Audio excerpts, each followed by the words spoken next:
Good morning, everybody. Today we've been sent in a Nintendo Switch 2 for a faulty game card reader.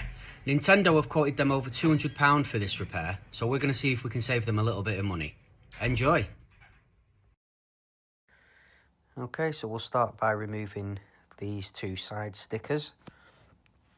And I like to put in a little bit of alcohol just to ease off the adhesive a little bit, but they do come off very easily. If you start from the middle, there's less adhesive, and then work your way that way. Then you can take out the two screws from the top and the bottom underneath the sticker, the three around the top and the bottom, and then the two hiding underneath the stand. And then you can just prise it up over the charge port, and the back should clip off.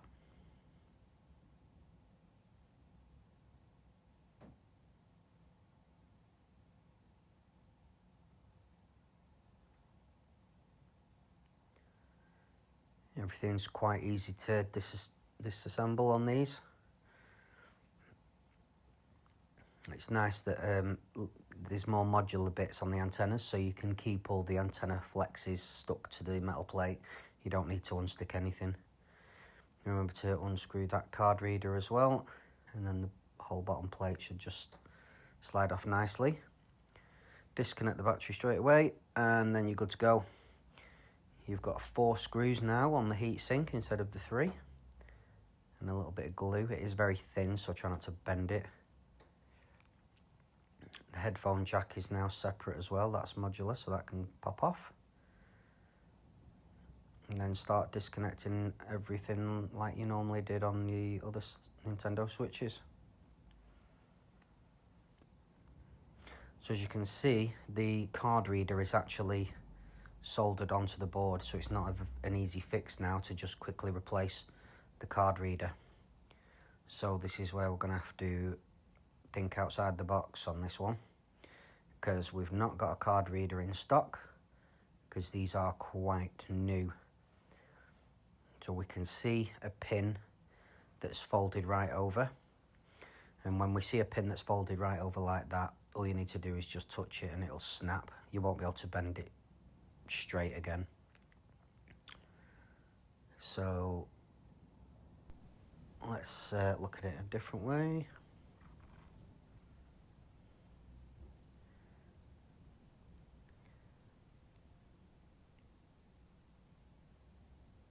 So it's folded right back, as you can see. If I just touch it ever so slightly, boom, snapped.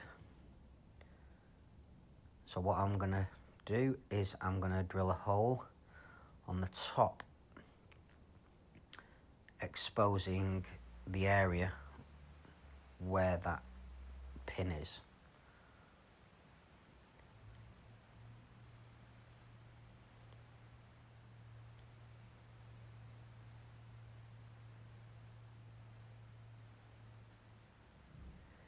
Putting a little hole here will not make it structurally weak or anything like that, so don't worry about that.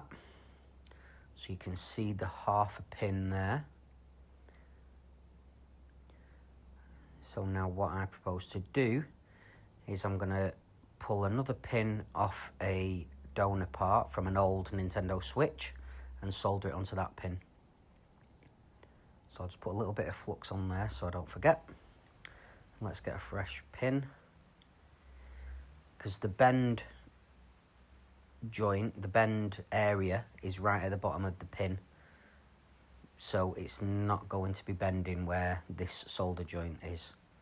It bends more right at the bottom, and it's only a slight flex. So once I put that pin on there, as you can see, the bend is like right at the bottom, so it's got quite a bit of strength to that solder joint.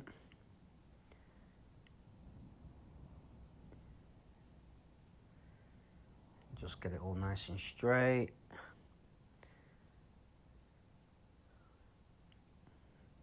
And that looks mint. Very happy with that. As you can see,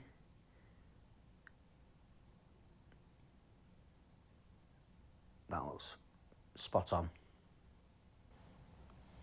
And considering Nintendo quoted her over £200, we're going to be charging less than half of that. So I'm pretty confident my customer will be more than happy. And as you can see, after we've assembled it all and we put the card in, it detects it fine, and as you can see, binds it no problem.